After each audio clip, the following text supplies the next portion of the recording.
Olha, alguma vez na sua vida você já gaguejou ao falar? Pode ser apresentando um trabalho na escola, na faculdade ou até ao conversar com um amigo pelo telefone. Isso é normal e acontece com a maioria das pessoas. Mas para muita gente, a gagueira é algo sério, viu? Hoje no quadro Mais Saúde vamos falar desse distúrbio que afeta a fala e também a autoestima das pessoas.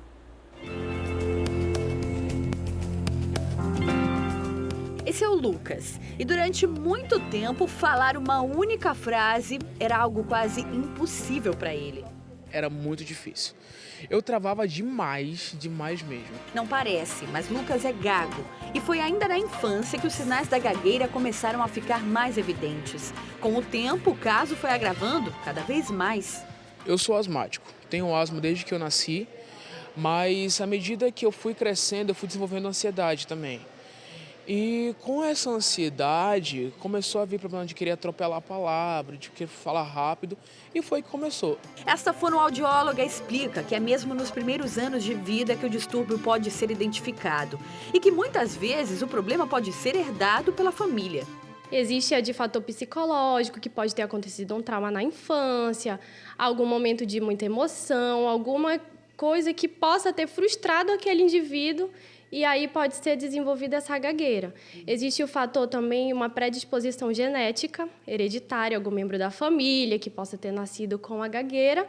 E aquele outro indivíduo do mesmo membro da família pode herdar também esse gene da gagueira. De modo geral, a gagueira não tem cura, mas é possível controlar em níveis elevados a fluência da fala de quem sofre com esse problema. Existe essa transição da criança dos 2 aos 4 anos de idade, que ele está em aquisição do desenvolvimento da fala, né? Então, ele pode passar por essa questão da disfluência, porque como ele está em aquisição de um vocabulário, ele pode ter necessidade de falar algo e não consegue gerar aquela ansiedade, não conseguir falar e acaba gaguejando. Então, a gente precisa observar nessa idade para não persistir. Já o adulto, ele tem a gagueira instalada, mas ele pode ser um adulto fluente, se o tratamento for realizado adequadamente. Segundo pesquisas, 5% da população mundial é gaga, o que significa 70 milhões de pessoas, sendo que 2 milhões vivem no Brasil. O problema é mais comum do que se imagina. Atores famosos como Bruce Willis, Nicole Kidman e Anthony Hopkins superaram a gagueira depois do tratamento. O problema também foi retratado num filme que ficou famoso. O Discurso do Rei mostra a história de um membro da realeza britânica que passa por dificuldades para assumir a coroa por não conseguir falar.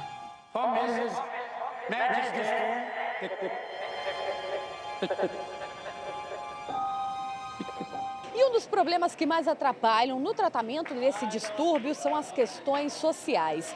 Isso porque as pessoas com gagueira muitas vezes são intimidadas e até humilhadas por causa de sua condição, o que acaba desencadeando problemas relacionados à autoestima. E o Lucas sabe muito bem disso.